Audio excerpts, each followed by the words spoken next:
Hello, everyone. Good morning, good afternoon, and good evening. Happy Canada Day to all that are celebrating. Welcome to Voice of Men 360 show. And the title of today's show is Men and Alcoholism Helping the Loved Ones. My name is Dipesh, and I'm the social media coordinator at Voice of Men 360. And Voice of Men 360 is a nonprofit organization founded in 2020 and is based in Toronto, Canada. Voice of Men 360 was born out of a need to seeing a tremendous need for men and boys requiring support, and helping them with their life challenges. We are part of International Men's Day, and International Men's Day has been serving for 21 years and 90 countries around the world, and joining together in various activities. And International Men's Day follows six pillars, which are the overall well being of boys and men. Before I introduce our special guest for today, I'd like to go through a disclaimer. We want to remind you that Voice of Men 360's mission is always delivered in good faith and towards peaceful harmony. The views and opinions expressed in today's episode are those of our speaker and do not represent Voice of Men 360. Our organization engages in discussion forums to offer inspiration and create awareness of issues in men's life who wish to overcome their challenges. We are not providing any medical or therapeutic advice.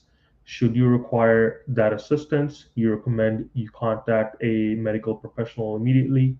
If you have any questions or concerns about today's episode or any content, please email us at info@voiceofmen360.org. Today's speaker is Geraldine from Al-Anon. Al-Anon Family Groups, founded in 1951, is a worldwide fellowship that offers a program of recovery for the families and friends of alcoholics. Whether or not the alcoholic recognizes the existence of a drinking problem or seeks help, Al-Ateen is part of Al-Anon Fellowship, designed for the younger relatives and friends of alcoholics through the teen years. Welcome to our show, Geraldine, and thank you so much for joining us. How are you doing today? I'm doing well, thank you. Thanks, Geraldine. Just to get started, what is Al-Anon Family Group, and how do they help people?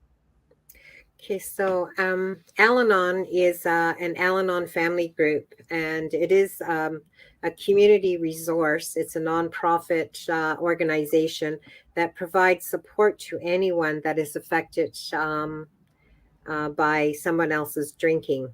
And currently, there are like 24,000 Al-Anon groups and nearly 1,500 Alateen groups meeting in 118 countries.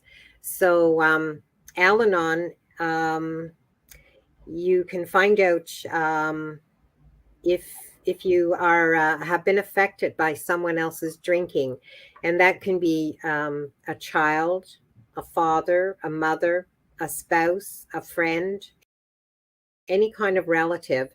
As long as you've been affected by someone else's drinking, Al-Anon is there to support and give compassion to family members. We are not professionals. We are just here to help people to learn how to not react to people that are drinking. Awesome. Sounds good, Geraldine. Yeah, no, it sounds like, something that is extremely needed in today's society, especially with growing issues of alcoholism and substance abuse. So yeah, that does sound like great work. What was the influence that, kind of influenced you to get involved with Al-Anon? And yeah, if you should move with that. Okay, so myself, I learned about Al-Anon when a friend was going through a treatment center, and they had aftercare for friends and families of, and that's where I first met an Al-Anon member, and they explained how Al-Anon would help me to not react to my friends drinking. And so I was kind of reluctant to go. And so finally I did go after 2 months after I had been to that family aftercare. And once I was there, I realized that I didn't just have one person that had affected my life with their drinking, that I had grown up in a drinking family, and that I was in denial of what happened to me in my childhood and what was happening to my own family members. And so I did find help there to be able to look at what was my responsibility in what was happening and what wasn't, and how to not meddle into other people that are drinking, because that was a whole problem, that I tried to be there to help everybody, and so overextending myself and not looking after myself, and realizing that people that have drinking problems don't need another person to keep on interfering with their life. Yeah, like I believe a lot of people that have the problem, they may or may not recognize that is a problem. But I'm sure, yeah, like guilt is a big part of it, right? Like I was reading a book on addictions and recovery, and like the whole guilt and shame aspect is definitely a big part of it. And it's amazing that there's resources like that exist, like Al-Anon, that exist to help families, because yeah, you have the AA, Alcoholics Anonymous, to help the person that's suffering, but then we also have groups like these to help the families. And then when you look at the bigger picture, you know something like this doesn't only affect the person that's suffering alcohol abuse issues, but it affects the whole family, it affects friends, it affects their colleagues, it affects pretty much everyone that the person interacts with. And it definitely makes it hard for them to seek help, or um, function from a day-to-day basis, right? So how would you say that like alcoholism in general affects impact men? And do you see it being like a there are more men than women, or like what are like some of your thoughts and opinions about that?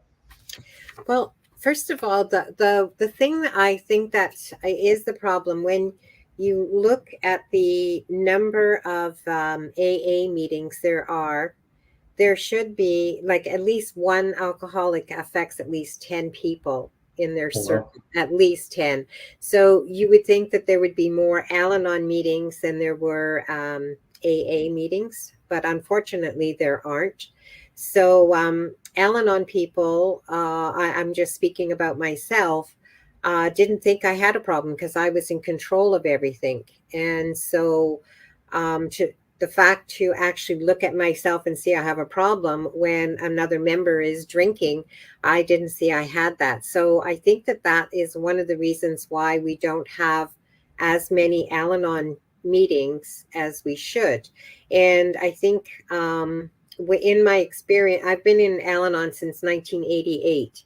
And there are more men now than there had been when I first came in. And and then there are more men that will go to meetings where there are other men there, so they can relate to each other. But as far as men affecting, if they're the drinker, they do affect and impact the family dynamics, whether it be within the home or whether it would be if you're at family functions. And also in my experience, I've also experienced working members that I was working with that had drinking problems. And so that affects how we're doing our work.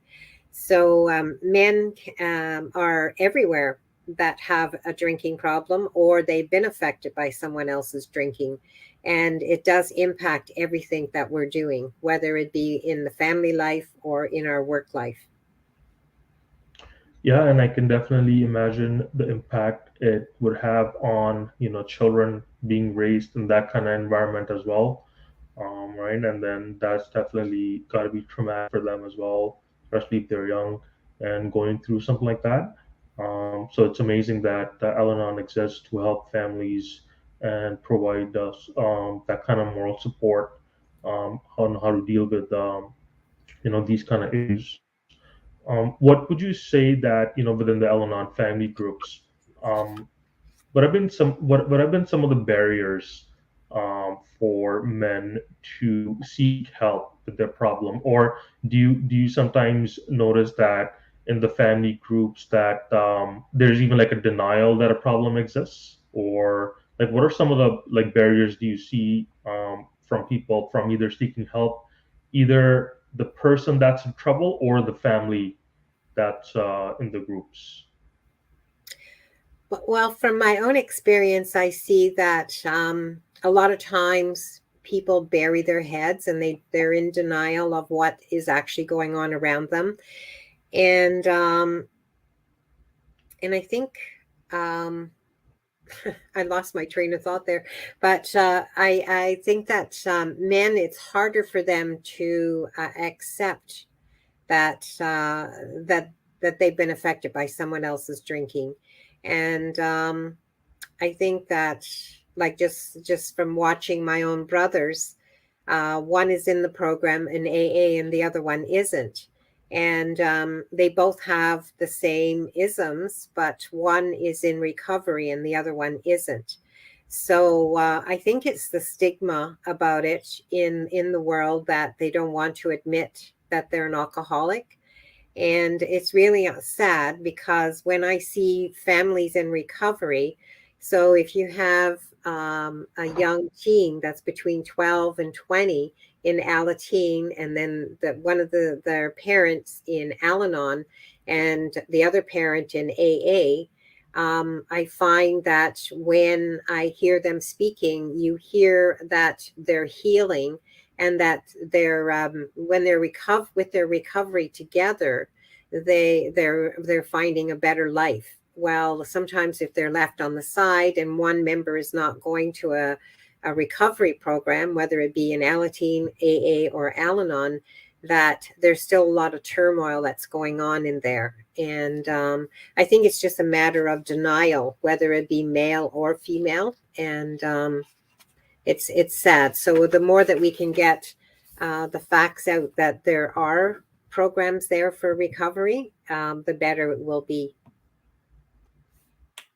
Yeah, no, that definitely. And I think just speaking from like I guess a man point of view, just because like that's what I relate to and my friends. I think a lot of times it's like a tough guy thing, right? You're like, yeah, I don't need any help. And I think men in general are reluctant to ask for help, even when it comes to like mental health or issues like that. It's just that ego kind of thing. I think it's a cultural thing. I think it's a societal and cultural thing, right? Like men are raised to just be this, not expressing feelings and, asking for help, even when it comes to like directions, right? Oh, yeah, I know. Even though going the wrong path, it's like, oh, yeah, I know where we're going, right? So, no, definitely. No, it's good to know that there's other men supporting and there's also family support out there. What would you say in the family groups have been discussions about like signs and symptoms of someone that's going through alcoholism or someone that's recovering or regressing or even just a drinking problem? What would you say like some of the signs and symptoms to look for, um, and to know it's time, okay, interventions needed or helps needed? But like what are some of the discussions that you've seen in those groups? Yeah, well, we don't do interventions. Hmm. Like AA does a lot of 12-step work where they go out and to the person that's drinking. Hmm. But in Al-Anon, we wouldn't do that because that would be enabling them. And Hmm. so we are more or less there to support whatever family member that comes to us, whether it be male or female, or Hmm. and it doesn't even matter what culture or what color or what, Hmm. like it's an open society where everybody is welcomed. So I mean, I have been at work where I have seen signs of people that are having drinking problems, and I wait. I waited for the right opportunity to ask them if they ever heard of Al-Anon or Alateen or AA, depending on what situation I thought that they were in. And so it's not something that I would bring up right away. Mhm. I wait until it's the opportune time to bring it up and ask a question or to pass a pamphlet to the person, whether it be that they need the other program or our Al-Anon program. So I did do that for somebody at work one time, and then I met that person at a meeting about 24 years later, and she said, "Do you remember that pamphlet you gave to me?" And I said, "Yes." And they had given back all the Al-Anon program stuff to me, but then they decided that they needed to come, so they did come to the program. So sometimes it's on a deferred um, reference that they come back, they come into the program, but it doesn't matter when they come as long as they come for their own recovery. No, that's amazing. Yeah, it's just I think that the first step is usually the hardest step for families to seek help, and I think once they do seek help, that's when things open up and resources are available. And I think a lot of times what happens is for a lot of families, they just don't know how to access the resources or what resources are available. So I think that is definitely a barrier to a lot of people asking for help. Um, Now, you have Al-Anon family groups, and then you also have the Alateen family groups. So these are designed for the younger folks. Um, Yes. could you talk a little bit more about that?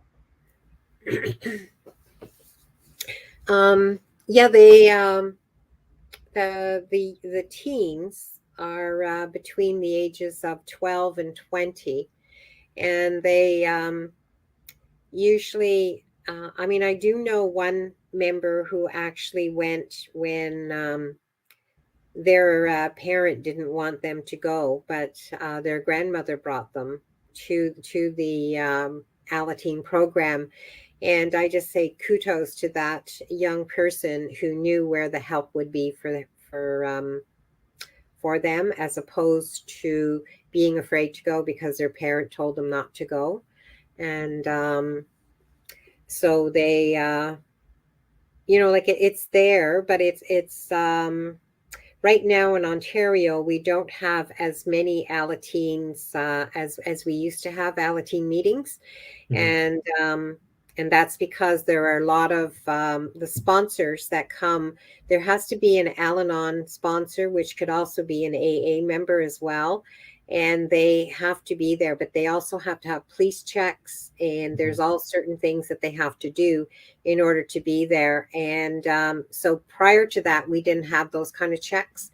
And they deregistered all the Alateen meetings. But now in Al-Anon, we're slowly at beginning to have more and more Alateen meetings where these children learn how to not react to when a parent is drinking, and Hmm. to learn how they can be self-sufficient for themselves.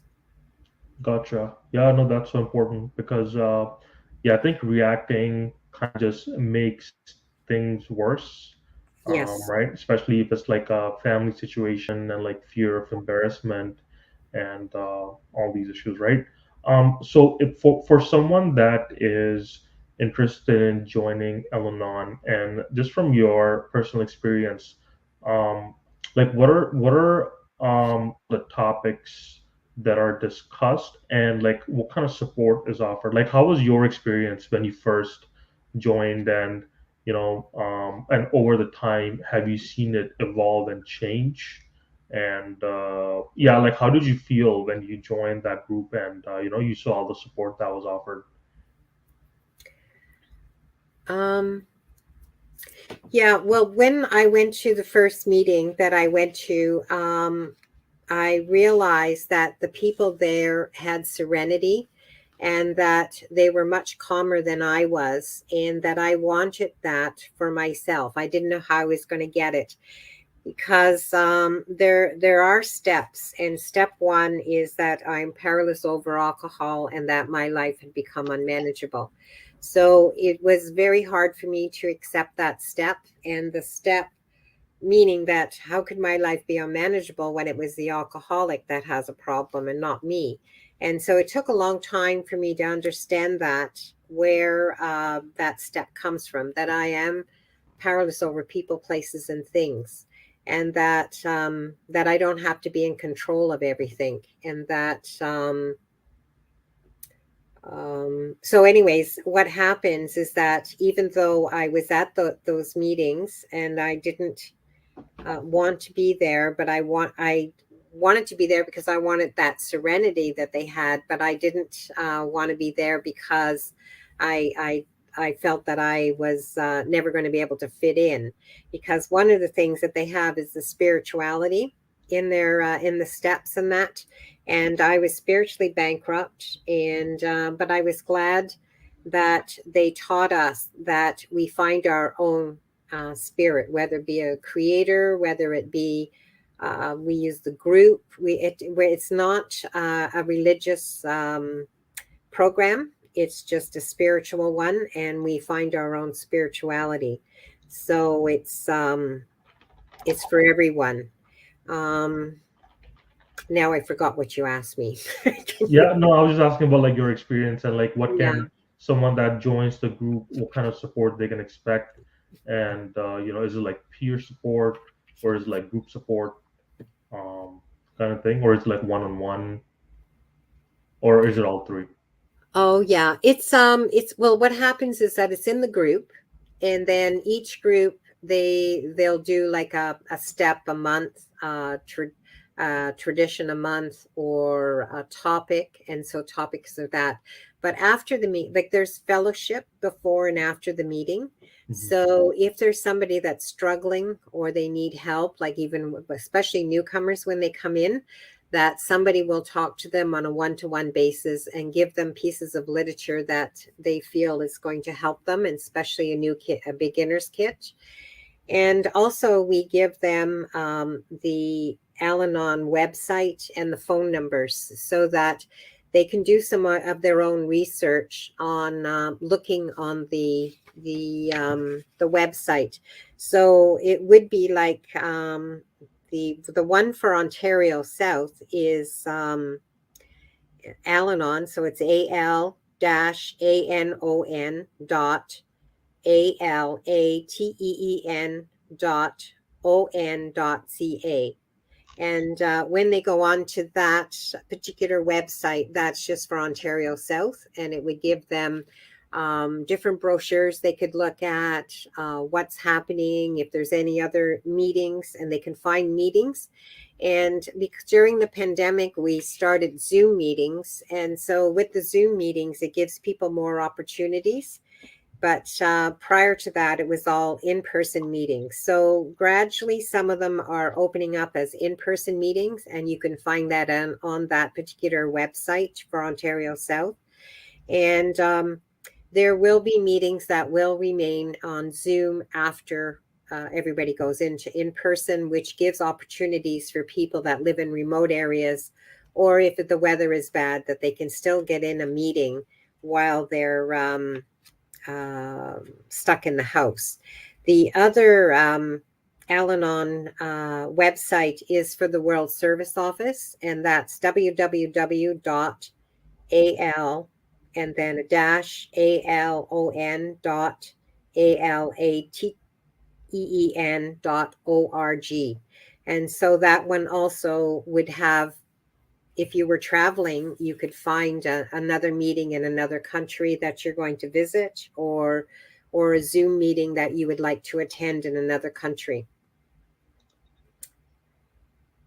I think that's all I can say about that. Gotcha. And are the meetings held at like a particular day and time, or does it change depending on, I guess, like the meeting? Like, does it usually happen in the mornings or noons and afternoon? Um, yeah, they have various meetings. They have them early in the morning. They have them afternoons, evenings, every day of the week.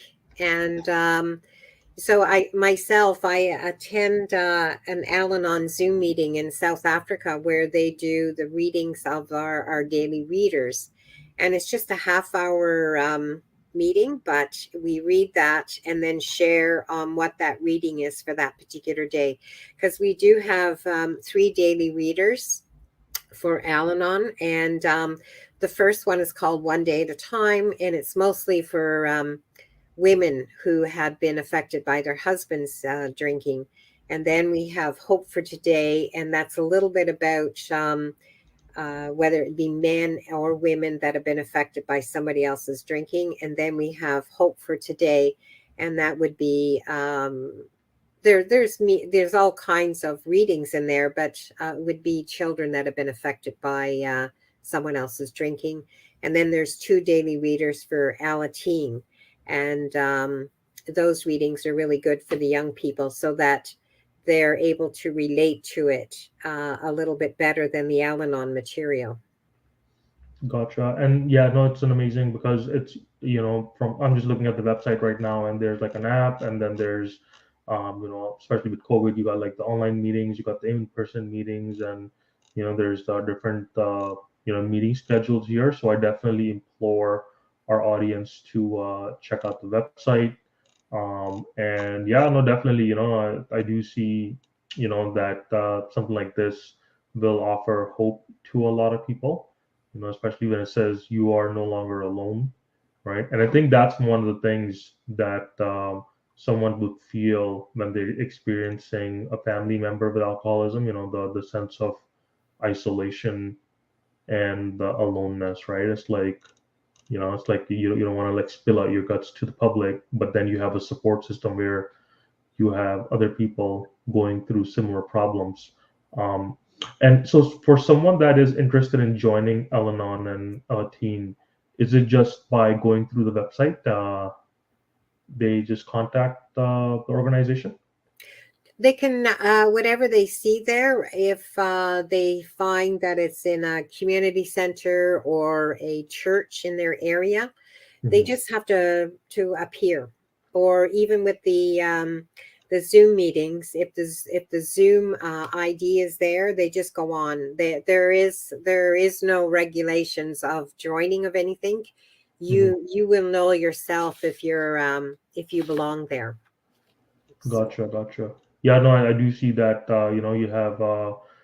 You have different churches involved here, St. Paul's Church, and yeah, I'm actually familiar with that church. You got the Faith Lutheran Church there. No, that's definitely amazing, and I'm so glad that there's support like this that exists for families.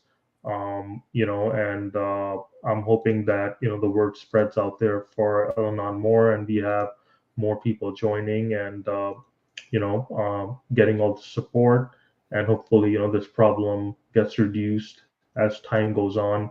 But yeah, thanks so much for joining today, Geraldine. And if you have any anything you want to share, any last moment statements or questions or any advice, that'd be amazing. Yeah, I personally, Al-Anon and attending AA meetings and that has changed my life drastically. I would never have the life that I have now if I hadn't found the program, and that would be because I would be just miserable and depressed and all that. But I did want to share one of the posters that somebody made that I think is really.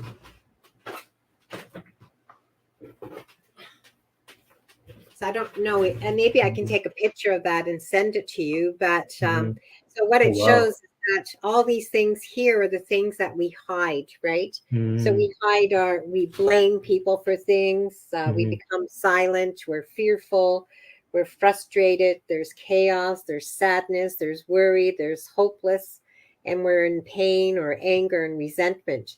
But once we come into the program, we learn about happiness, acknowledgement, self care, because a lot of times when the person is in Al Anon, that they're taking care of everybody else, that they don't take care of themselves. And better friendships, because there's no judgment. Like, I find that that's the one good thing about the program is that people don't judge other people, that Mhm. we accept them as they are. And there's that awareness, the courage, and the serenity is probably the best thing that happens when we actually work the program, and that's working the steps. And what it is that once a person has come to the meetings and they feel comfortable to ask somebody, they would ask somebody to be their sponsor, and their sponsor would take them through the steps to get them to a new way of life. And and so that's that's it. I highly recommend the program, and it has helped many people. Awesome. Thank you so much, Geraldine, and really appreciate all your input and feedback and giving us the information about Al-Anon. And I definitely implore our audience to check out Al-Anon Alateen, and you'll find lots of helpful information there. Thank you, Geraldine. And I just have some closing announcements here while we continue our show and bring our show to a close. Um, and just a couple announcements here that July 12th, we have our men's peer support meeting.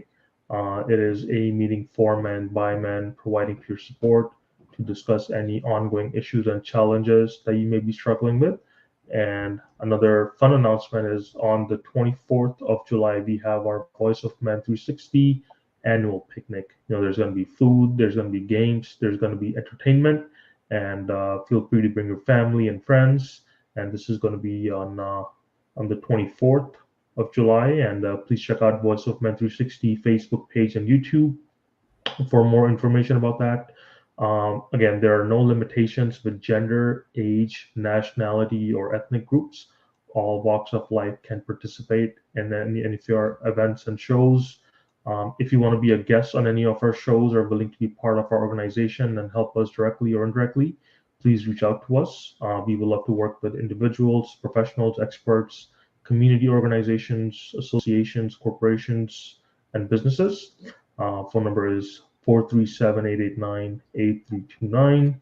Our email address is info@voiceofmen360.org, and our website is voiceofmen360.org. You can also find us on Facebook and YouTube, and we're also on Instagram, LinkedIn, Twitter, and TikTok. And please subscribe to our channel. We want to reach out to more people, help the community, and please continue your support. Thank you so much and have a good day. Thank you.